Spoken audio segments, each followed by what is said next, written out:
Well, Rich, we just watched Showgirls. Sure did. Just two dudes watching Showgirls on a weekday afternoon. Usually when two dudes are watching Showgirls, I'm assuming they're a gay couple. Not the case today. What's that? What is that? Get a doctor! Get a doctor in here!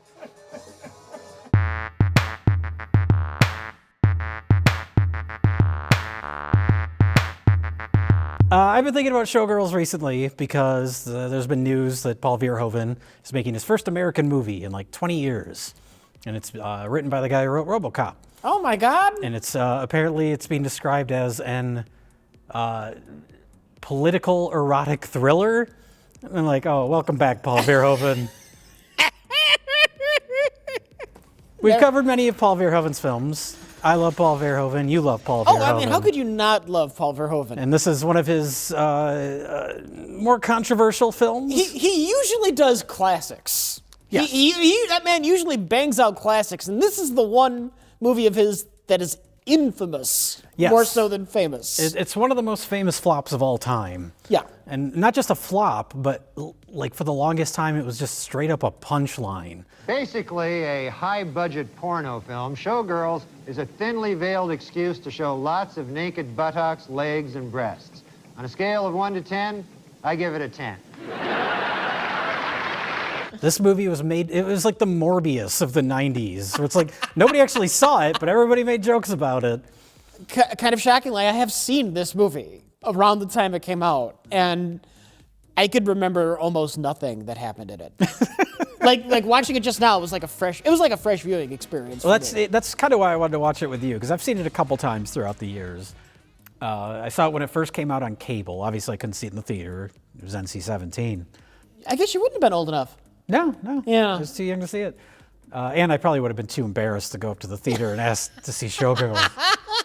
They'd know why. But, well, that's the thing. Is They'd know why. Then it becomes one of those movies. It's like, oh, you keep hearing about this risque movie. It's full of sex. Showgirls. Leave your inhibitions at the door. Paul Verhoeven, I had seen Basic Instinct, and that movie created a whole other subgenre of direct-to-cable. They were called Skinemax movies, the cheapo erotic thrillers. And Basic Instinct's got a little more going on than they do, but it spawned this whole subgenre. So then Showgirls starts showing up on cable late at night, and I'm like, oh, I can finally watch this movie now. I heard it's very full of nudity, and I think I was bored within like 10 minutes. Yeah. Even as like a teenager. As a teenage boy watching Showgirls, you were bored. That's kind of amazing. As really. someone who watched Saved by the Bell when I was younger, like, oh, Jesse Spano? And then, within 20 minutes, it's like, oh, this is kind of awkward and lame. I didn't fuck anybody. I saw you. Man, everybody got AIDS and shit. Well, so leading up to the movie, Paul Verhoeven, RoboCop, Total Recall. Basic Instinct. Basic Instinct was the one right before this, which was, much like this movie, was sort of controversial for how explicit it was with its sexuality and pushing the boundaries of a mainstream film. And so this movie had a lot of hype leading up to it, in terms of it was the first big studio movie. They were trying to legitimize the NC-17 rating as like, you know what, we can have movies, they're not porn, they're just movies that are aimed at an adult audience, have sexuality in them, push the boundaries a little bit, but they're not porn. And there's never been another mainstream big budget studio movie to try and get an NC-17 since, because this movie ruined it for the rest of time. This movie ruined careers.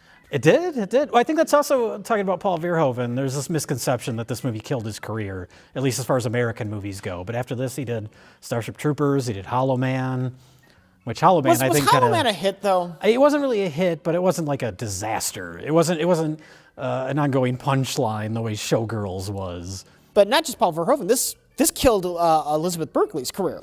Yeah, I mean, everything around the movie is more interesting than the actual movie, I think, because, there's the lead up to it being the first big studio NC-17. There's a lot riding on that. Paul Verhoeven coming off of all these big hits. And then, Elizabeth Berkley. This is a classic case of a young child actor that's known for doing stuff for kids, trying to break that squeaky clean image. This is gonna be her Jodie Foster in Taxi Driver moment, right? Yeah, Jodie Foster. I was a kid actor, but now I'm an adult, and I do adult things. It's kind of a weird trend because there's Selena Gomez was on Disney Channel stuff, and then she did the movie Spring Breakers. It's an ongoing tradition of childhood actors trying to break free from their image by playing these controversial, sexy roles. Well, not in Jodie Foster's case; she was still a kid in that, but controversial role because she was a child prostitute in Taxi Driver.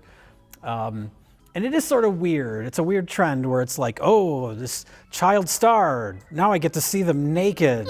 Like, it's a little odd, but whatever. She's an adult. She can do what she wants. She overcompensated for her squeaky clean Saved by the Bell image. Yes. You will get so tired of seeing Elizabeth Berkley naked in this film. It's more shocking when she's wearing clothing. Yeah, expect a lot of black bars.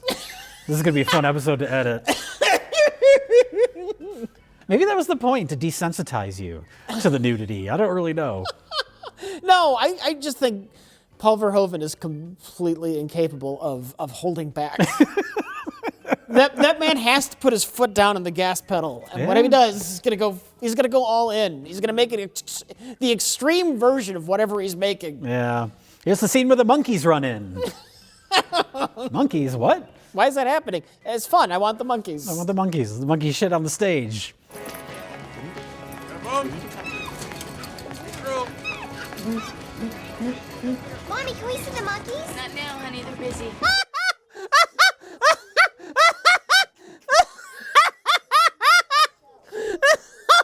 Paul Verhoeven, don't you change. Don't you ever change. And it's sort of, she, in the fallout of this movie being a gigantic disaster and a big bomb, she caught a lot of shit. I don't know that it should fall on her shoulders. It's hard to say. It's hard to say. It's awkward dialogue, and you have to deliver it convincingly. And she's not particularly good in it. What was in your suitcase? Nothing. Just my stuff. Everything I had. I just got here.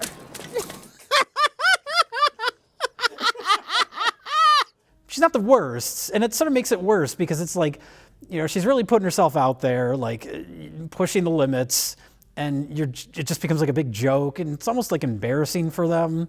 I'm just learning the dance moves. She probably put a lot of fucking effort into this role. Oh, sure. Like, it's a big studio movie. This is some cheap best of the worst crap. Like, I think that's why it's loved by drag queens. There's extravagant costumes and dance numbers. And, but I think we were talking a little bit about it while we watched the movie. We filmed Rich's reactions. I don't know how much of it we're going to use, but there were some good laughs scattered throughout, which helps because the actual plot of the movie, it's cliched. It's the classic story of the girl that comes to town to try and make it, whether as an actress or a musician, or in this case, a topless dancer.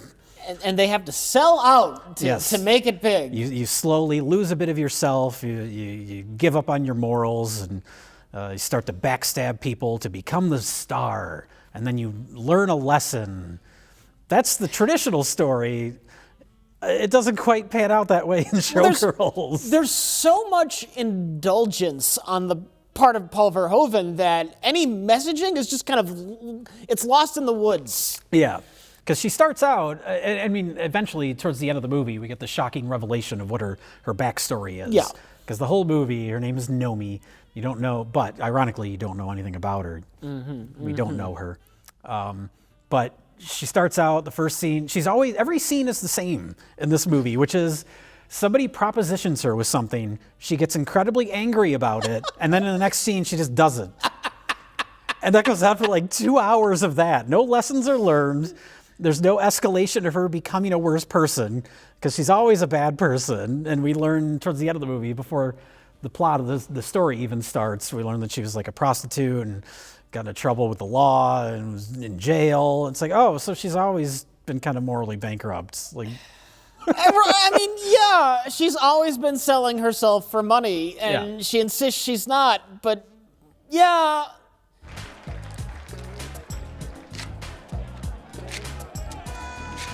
She doing it in singles.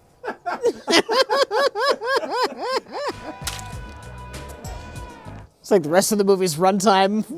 Scene goes on for another 12 minutes. Maybe if they were like, I shouldn't like suggest how a movie that's 20 years old should have been done. Seems silly, but like if they started her off and we knew about her backstory from the get-go. Yeah. And if the movie started with her trying to get out of that life. Sure. Well, I'm gonna take this job. It's a waitress. It's not fun work. It doesn't pay well, but I want to get away from the prostitution. And then, the showgirl stuff slides her back into it. Yeah. That would be saying something. Yeah, I'll start working at a topless strip club. Yeah, I'll just do that. It's not whoring. It's not that bad. And then, but I need the money. I need the money because I accidentally broke my friend's car or something. Yeah. I need to pay her back. Oh, she's been so good to me. Yeah. And then slowly she gets more and more corrupted. Yeah. I mean, that's the basic story, is that the idea is that she's supposed to get more and more corrupted, but... She's showing her tits from scene 2. And she's so angry about it. That's another thing we were watching it. It's just like she's always angry. And I mean, I guess you kind of learn towards the end she had a troubled childhood, so maybe that's where it's coming from. But that's what in like the last 5 minutes of the movie we learn that.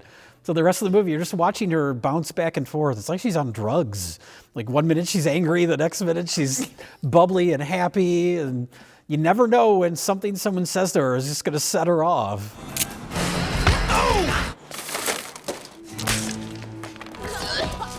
Every scene in this movie, every single scene on its own is like a Spanish soap opera.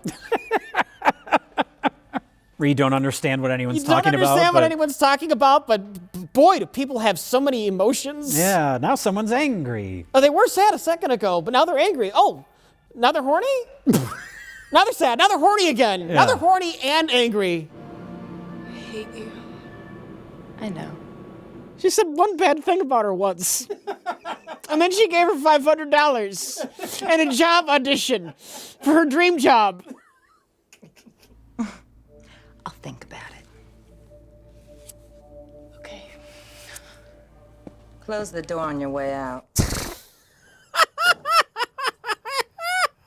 It's a roller coaster. It really is.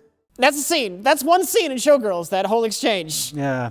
Well, Elizabeth Berkley wants something, and now somebody offered her that thing, but now she's angry that they offered her the thing. But she took the thing. But then she took the thing, and now she's going to... But she didn't make any compromises. She just took the thing. Yeah, and now she's going to take it out on her french fries. Where are you from? Back east. From where back east? Different places. Fuck that food. That's a fun scene. That is a Where are you from? Different places. Slams down the french fries, and there's a great cut to her friend where you just see a little squirt of ketchup just shoot up into the shot. You need the contrast between where she was and where she ends up, and it's never there. Yeah. Okay, show me your tits.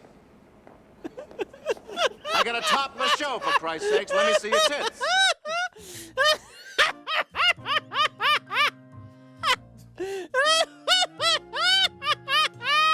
Well, the movie starts, she goes to Vegas. We don't know where she came from. We don't know what she wants. She hitches a ride to Vegas, and she gets her suitcase stolen. I think this is very important. Well, it does turn out to be very important. That's my car! I said that's my car! Stop it! My fucking suitcase! Oh my God! She just vomits. She trusts this man. Leave your suitcase in my truck. I'm going to go talk to my uncle or someone that he knows. You stay right here, and I'll definitely be back. Yeah. So then she starts, working at the strip club. The strip club manager is played by one of the Fratellis from the Goonies, Robert Davi. And A delightful father figure to know me. If you want to last longer than a week, you give me a blowjob. Not hiring you back, you hear me? Not even if you give me a fucking blowjob! Well, that's the weirdest thing. He's a complete sleazeball, and they paint him as a sleazeball. They lay it on so thick. where he's just constantly talking about in the first week, you gotta give me a blowjob, baby. And it goes on. And then later they have a touching reunion. He comes back to see her after she's made it as a showgirl. Mm-hmm. And she's happy to see him. And it's like he's like a father figure. Yeah. What? Must be weird not having anybody come on you. Do you remember when he said, I'll let you back in here if you suck my A lot more dancing than I remember. Extended dancing scenes. I kind of remember nothing but dancing. Oh, really? My memory of this movie is just a blur of Elizabeth Berkley dancing. And the numbers, what's the first show she does at the Stardust? It's called like Goddess or something. Yeah. And that's what she Well, ends that's up... the big show. That's the big show. Is every time we see them performing on stage, is that another part of Goddess? I think so. Because there's no like cohesion between them. One is like they're wearing these like see-through kind of, I don't know, it's almost like heavenly outfits. And then the next, it's like a weird S&M post-apocalypse, like studded leather situation with motorcycles on the stage. That's supposed to be a part of the same Jay, show? If we were able to sit down and watch the whole show, I'm sure it would make perfect sense. Okay, that's fair. Because I didn't even think about that. I assumed it was just different shows, but then at the end, when she's leaving town, we see the billboard, and it is for Goddess. So I guess it's the same show through the whole movie. Yeah, even at the party when the big sparkle lights come up. Yeah, it's it says Elizabeth Goddess. Berkley, her character's name, starring in Goddess. Mm-hmm. Her name is Jessie Spano. Jessie Spano. Yeah. We should point out, though, there are some good performances in the movie. We mentioned Gina Gershon, who she knows what movie she's in. She is camping it up. She's great. She's the best person in this movie, I think. She's the one who gets the tone the best, but also the director of the show, the Troy McClure sounding guy. What are these, watermelons? This is a stage, babe. It's not a patch. See ya. You told me to get my nose fixed. You know what, though? Your ears are sticking out. Come back and see me when you get them fixed.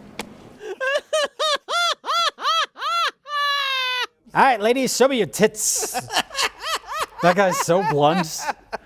And that's the question of a lot of this movie. Like, it has when it came out, it had the reputation of just being like a disaster, a failure, and a bad script, bad everything, bad lead actress. And then over time, it's developed kind of a cult following as like a camp movie, like The Room or something. Mm-hmm. And I don't think it really works as that either. No. There's some very funny parts, some unintentional, but knowing Paul Verhoeven, some very intentional.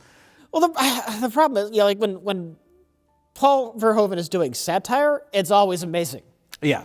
But I don't know, the tone juxtaposition I have in this, it's like something weird. It's like, it feels like it's too middle of the road. Like, I'm not sure if it's supposed to be sarcastic or not sometimes. Yeah, I mean, some of the humor works, but it is like, there's no satire to it. It has like the tone of like a RoboCop or something without any point of view other than, I guess, like, people are awful, you'll get taken advantage of, you gotta claw your way to the top, like some sort of vague statement about celebrity or losing yourself in the pursuit of... It's too vague. I don't even care. It's so vague. Too vague, I'm not even gonna pay attention to that. And in the middle of the movie is just that over and over. There's no real escalation of a plot, so you just get lots and lots of really awkward dance scenes. I want to see your ass.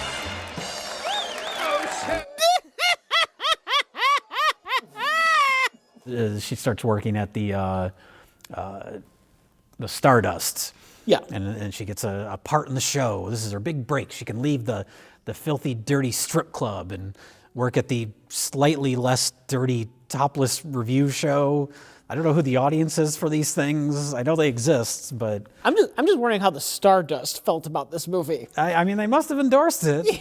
Yeah. Everyone was behind this movie. I mean, you have Paul Verhoeven directing it. Joe Esterhaus wrote it, who at the time was the highest paid screenwriter in Hollywood. Mm-hmm, mm-hmm. So, I mean, a big studio movie. It probably seemed like a great idea at the time. And I don't know if you could tell by some of the dialogue between the women characters in the movie. I don't know if you could tell that it was written by a middle-aged man. You have great tits. They're really beautiful. Naomi, do my boobs look any bigger to you? No woman acts like a real human in this movie. I mean, yeah, a lot of cartoon characters, but I'm not sure if I'm supposed to be taking this serious as a drama or not. Is the problem? Yeah, and that's the weird thing too. Is there is a lot of like, I mean, the scene where her, Nomi, and the star of the show, Crystal Connors, but they go out to dinner and they have a nice conversation where they bond over the fact that they both loved to eat dog food when they were kids. It's like, okay, they know this is funny. I've had dog food. You have? Doggy chow. Oh, I used to love doggy chow. I used to love doggy chow too. Is that when they have the conversation about whether or not they're whores? Yes. And one of the many scenes. Elizabeth Berkley is very sure she's not a whore. She's very explicit that she did not fuck Kyle MacLachlan in the strip club. Get a doctor! Get a doctor in here! Even though she basically did. She dry humps him. She dry humps him. I mean, yeah, okay. And an incredibly awkward. That's the thing too, is like this was meant to be a big, it's a big studio movie, but it is very like sexual and risque. And it's like the least sexy thing you've ever seen in your life. All the sex is basically, let's say, used as a tool. It's not erotic in any way because every move she makes, be it Gina or Elizabeth Berkley, is basically based on making money. The promise of MGM to the audience, this is going to be a way, way beyond Basic Instinct, much more erotic, much more this, that, and sex. I mean, was completely false. And I was already amazed because it was the most anti-erotic movie. It's very similar to his action movies. That's true. Paul Verhoeven approaches sexuality in Showgirls the exact same way he approaches violence in RoboCop.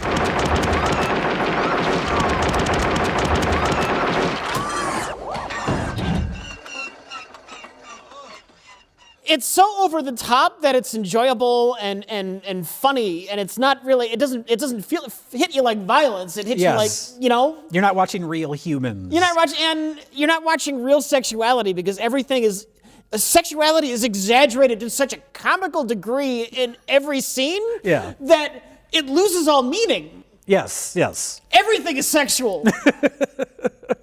I used a style that probably is not so well known, what you would call hyperbolic. Everything being over the top, the lights, the staging, the movement of the actors, everything being just a touch more than reality. The best comparison would be to look at, let's say, at German paintings of the 20s and 30s, which is called the Expressionism.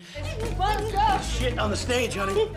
Man, they always got this shit. It's that damn garlic. It is the truth, but I exaggerated and pushed to perhaps sometimes in a cartoonish way, you could even say, but I had the feeling that was the style of the movie. So colors and camera moves and the acting and especially the dialogue, perhaps, were all over the top. I mean, but I thought that was fun. I think if you're trying to make a movie about women feeling exploited, you picked the absolute worst director possible. It's a good-looking movie, though. I was thinking about that early on when we were watching it, like the scenes when she's like, well, first there's a long take of her hitchhiking that goes on for quite a while, and then her like walking through the casinos, and it's all very nice looking. Like it looks like, I mentioned during there's a dance club scene. I was like, it looks just like the dance club from RoboCop.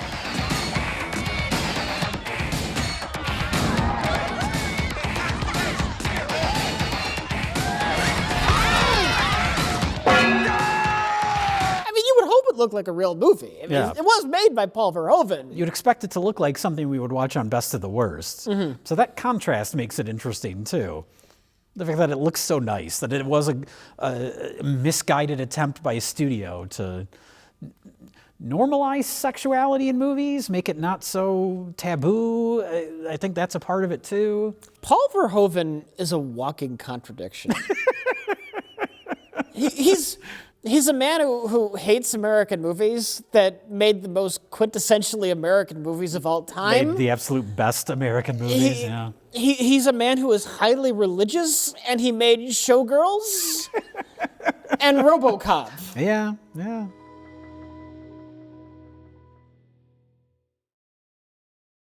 They're constantly talking about, all the women in this movie are constantly talking about food or their nails. To celebrate, I'll buy you a burrito. Where are the sugar snaps? Where are the chips? You ate them, didn't you? Uh-oh, look what I found. Burger, fries, and soda. I used to love doggy chow. I used to love doggy chow, too. Oh, come on, Nomi. You can show off your nails. Your friend has nice nails. Do you like my nails? You think you could do my nails now? Which, again, written by a middle-aged man. There you go. That looks like if you've ever seen Joe Esterhaus, he looks like a human-shaped pile of meatloaf. Fun fact about women and food and video games. Do you know Pac-Man was specifically designed to attract female gamers because the guy who made it thought, well, girls like to eat. Is that true? Yes, that's the. If that's not actually true, that's at least a widely known fact that everyone thinks is true. Was Pac-Man created by Joe Esterhaus? It may as well have been.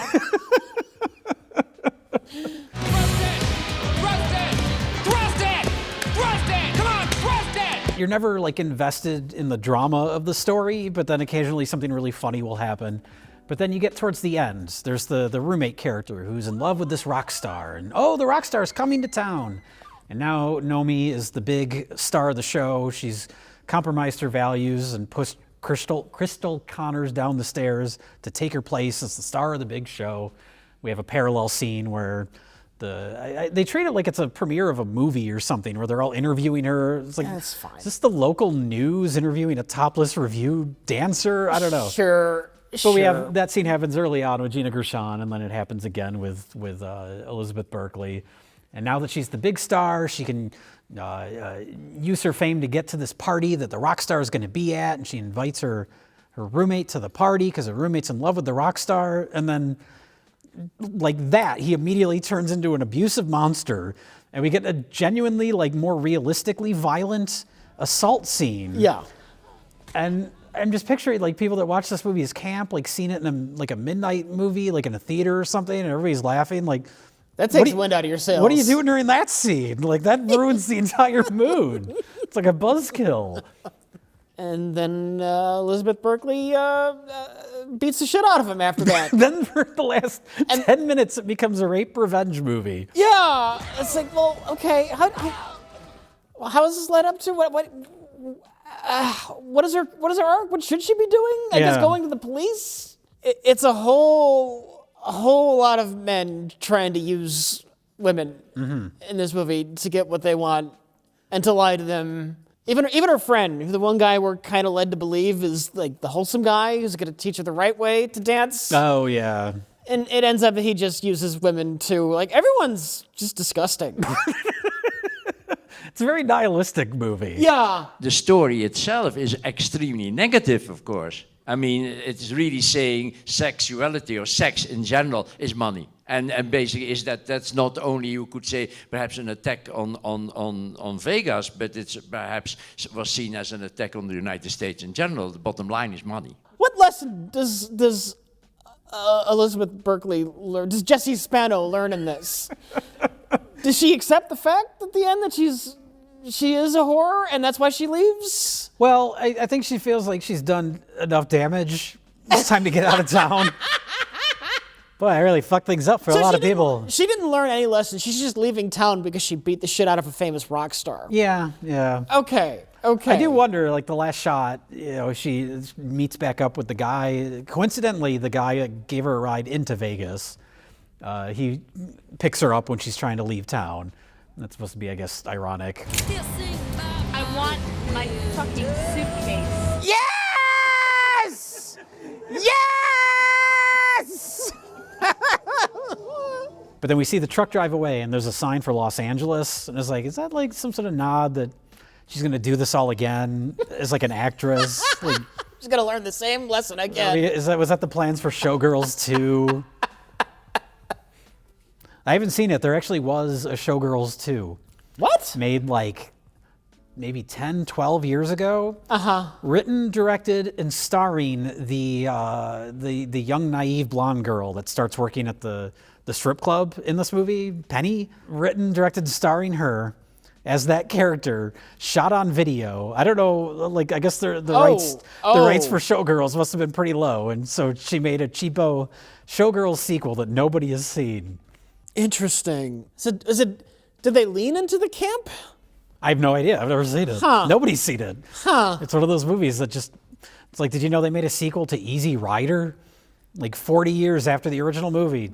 Some random guy that had a bit of cash bought the rights to Easy Rider, and he made a vanity sequel, and nobody's seen it.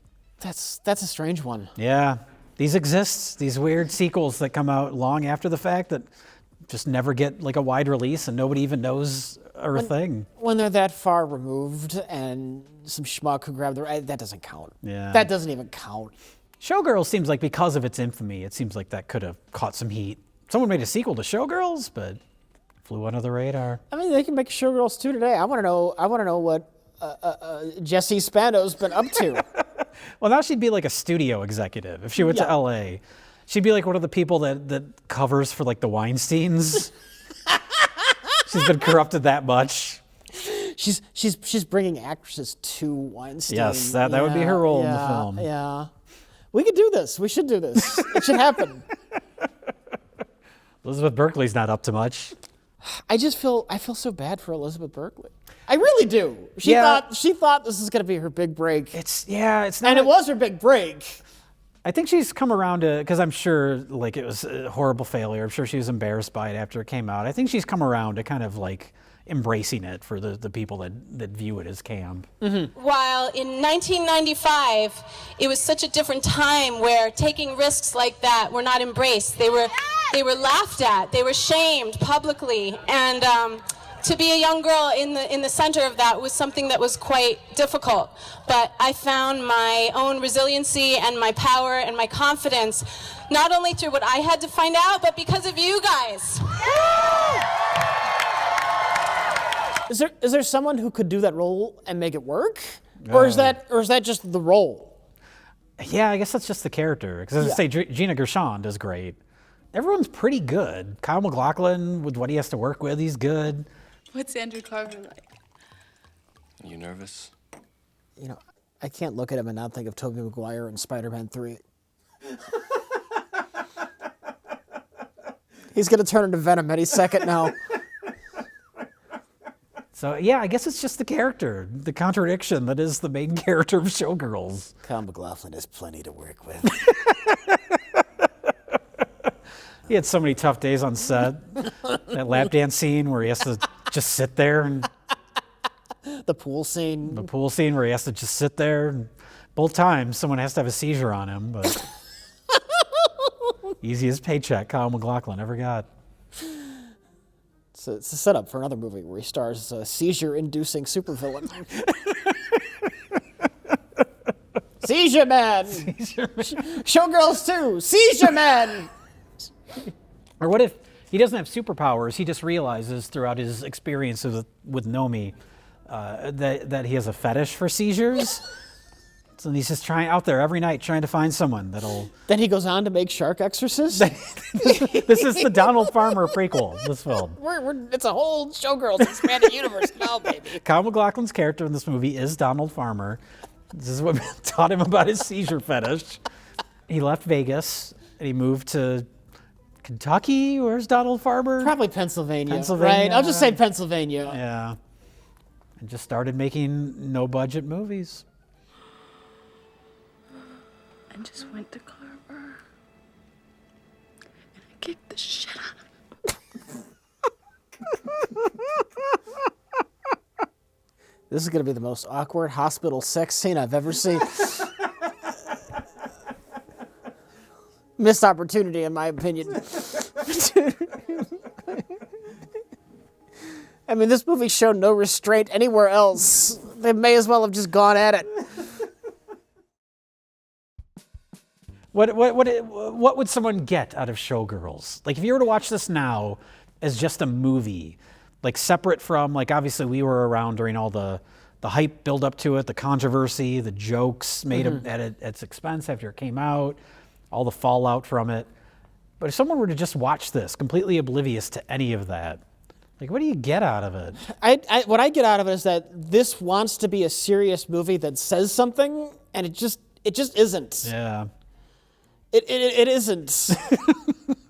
Maybe it started with an intention to say something about exploitation and indulgence, but it just got lost in itself. Paul Verhoeven saw boobies, and he lost it. He lost it. He dropped the script everywhere, and he just said, "Keep rolling, the boobies, keep rolling." What's my character supposed to say? I forgot.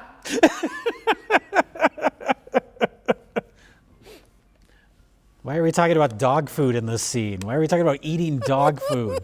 I don't know. Let's just get it over with so we can film more of the topless dancing. Look, I discovered something about seizures, and I want to see if there's something there with dog food, too. So just say it. So his next movie, it's not going to be sci-fi? No. It's a thriller. I think it's probably more in the vein of like a Basic Instinct type movie. Okay. It would be great if he did another sci-fi film. Yeah. Yeah. I mean, it might be. There's not a lot of information out about it yet. Okay. That's just what I saw. I read a blurb about it, and they described it as a political thriller. A political erotic thriller. Which is really funny. That's something to talk about too, I guess. Like, I don't know how aware you are of this, but there's been a lot of not controversy, but just talk lately of like younger people, like Zoomers, that are completely averse to sex and nudity in movies. Yeah. So maybe they should watch Showgirls, and they'll all just spontaneously combust. We'd lose an entire generation. When Paul Verhoeven comes back and makes this new erotic political thriller, everyone, all these 20-year-olds are just going to have heart attacks in the theater. They'll be writing about it in history books in generations to come. First movie to have an actual death toll. We need you now more than ever, Paul Verhoeven. The world was ready for Paul Verhoeven. It no longer is. Yeah. People were complaining about you saw Oppenheimer. There's a little bit of nudity in that. People were like upset about that. That's like the most tasteful nudity in any movie. And it serves a purpose. Yeah. Have I told my Oppenheimer story on camera? I don't think so. Oh, God. I guess now's as good a time as Now any. is as good a time as any. I went to see Oppenheimer. And I went to the late showing. It was like the 10 o'clock showing. Oh my God, the movie's not going to get out till 4 a.m. You know what? It's fine. It's fine. It was seeing it in a nearly empty theater. You don't have to worry about people bothering you in the theater when it's going to be a nearly empty theater. Yeah. And I was working out for about 2 hours. And round about midnight, right about the exact time Barbie was ending, this woman and like a 9-year-old girl, they don't walk into the theater, they start dancing into Oppenheimer while loudly singing, "It's a Barbie world, I'm a Barbie girl." Like singing. They sung all the way, so they picked front row seats and they sat down. I'm trying to watch Oppenheimer, and it's about that scene where the nudity happens. He's like in the conference table, and like the girls, he's having the flashback of having sex. Yeah. And like, "I'm a Barbie girl," just walks into the theater. They sit down, and they just talk for the rest of the movie. And the little girl's like, "I saw Barbie, and this happened in Barbie, and it was so fun, and I love that." And the mother's just going, and the mother's got her phone up, and she's scrolling through her phone, and she's watching TikTok videos. The sound is on. Oh, She's watching TikTok videos, and I'm trying to watch the end of this fucking 4-hour-long drama. I kept asking them to be quiet. They wouldn't stop. Oh God. I couldn't get the theater to stop them because it was midnight. There was nobody. I went out to the lobby. There was nobody to help me. Nobody would come help me, Jay. This is like a nightmare. There was no usher to come in and get rid of these horrible people.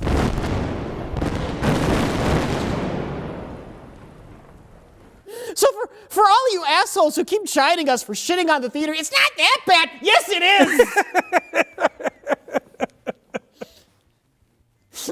People are the worst. I know, it's true. And that's the message of Showgirls. People are the worst. People are the worst. Man, everybody got AIDS and shit.